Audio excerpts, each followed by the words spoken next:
Luke chapter 6. Debates about the Sabbath.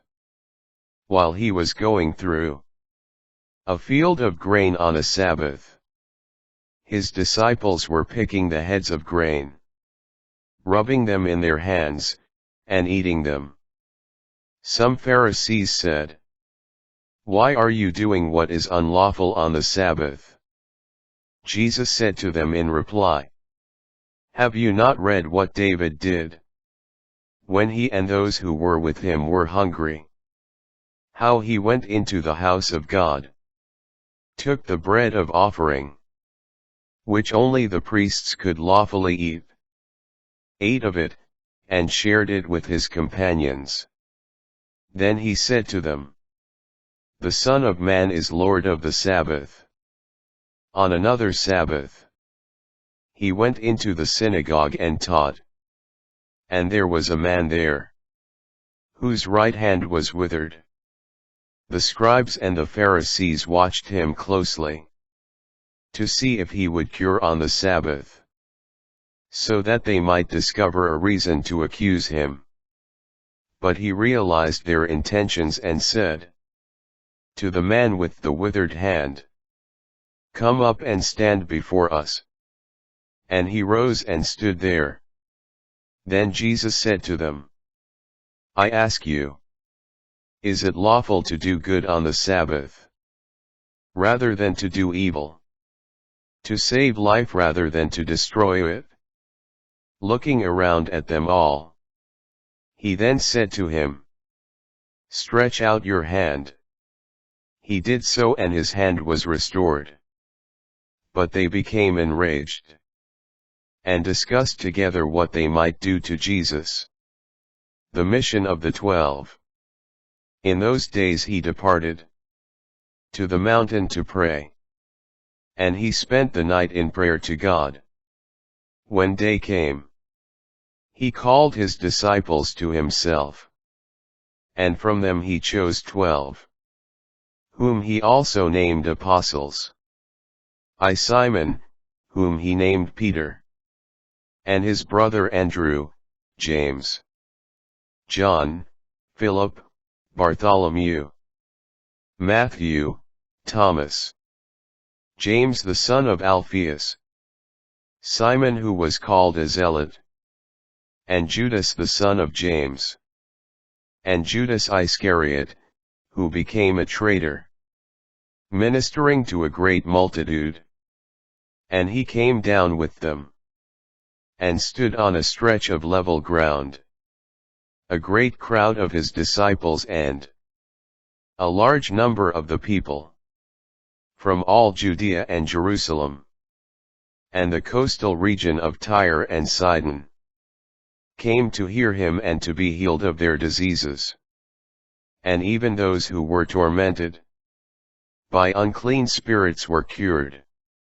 Everyone in the crowd sought to touch him, because power came forth from him and healed them all. Sermon on the Plain. And raising his eyes toward his disciples he said, "Blessed are you who are poor, for the kingdom of God is yours. Blessed are you who are now hungry, for you will be satisfied. Blessed are you who are now weeping, for you will laugh. Blessed are you when people hate you, and when they exclude and insult you, and denounce your name as evil, on account of the Son of Man. Rejoice and leap for joy on that day. Behold, your reward will be great in heaven. For their ancestors treated the prophets in the same way. But woe to you who are rich, for you have received your consolation. But woe to you who are filled now, for you will be hungry. Woe to you who laugh now, for you will grieve and weep. Woe to you when all speak well of you, for their ancestors treated the false prophets in this way. Love of enemies.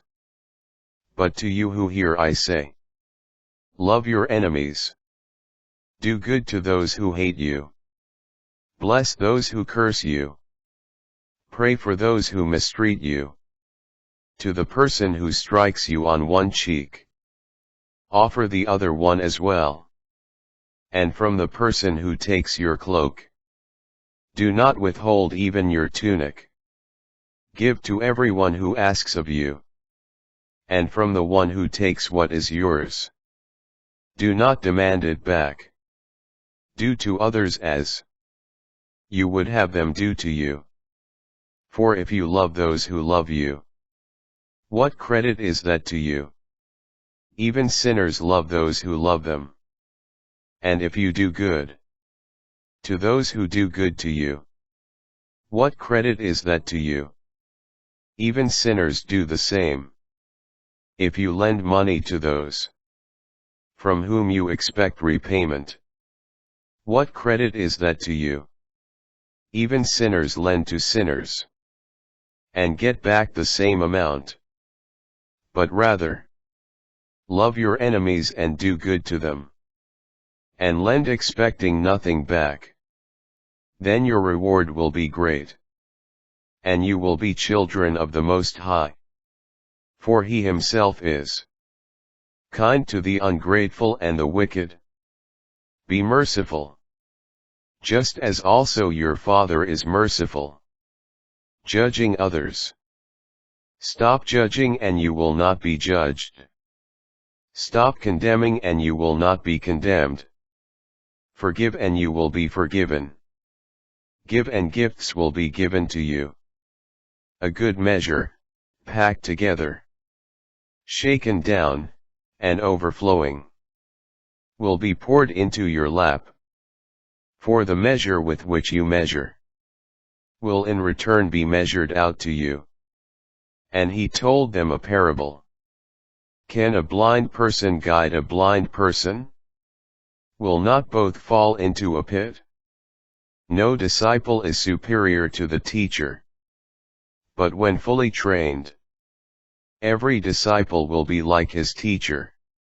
Why do you notice the splinter in your brother's eye, but do not perceive the wooden beam in your own? How can you say to your brother, Brother, let me remove that splinter in your eye, when you do not even notice the wooden beam in your own eye? You hypocrite! Remove the wooden beam from your eye first. Then you will see clearly to remove the splinter in your brother's eye. A tree known by its fruit. A good tree does not bear rotten fruit, nor does a rotten tree bear good fruit. For every tree is known by its own fruit. For people do not pick figs from thorn bushes, nor do they gather grapes from brambles. A good person out of the store of goodness in his heart produces good, but an evil person out of a store of evil produces evil. For from the fullness of the heart, the mouth speaks. The two foundations. Why do you call me Lord, Lord, but not do what I command? I will show you what someone is like who comes to me, listens to my words, and acts on them. That one is like a person building a house, who dug deeply and laid the foundation on rock. When the flood came, the river burst against that house, but could not shake it, because it had been well built. But the one who listens and does not act is like a person who built a house on the ground without a foundation.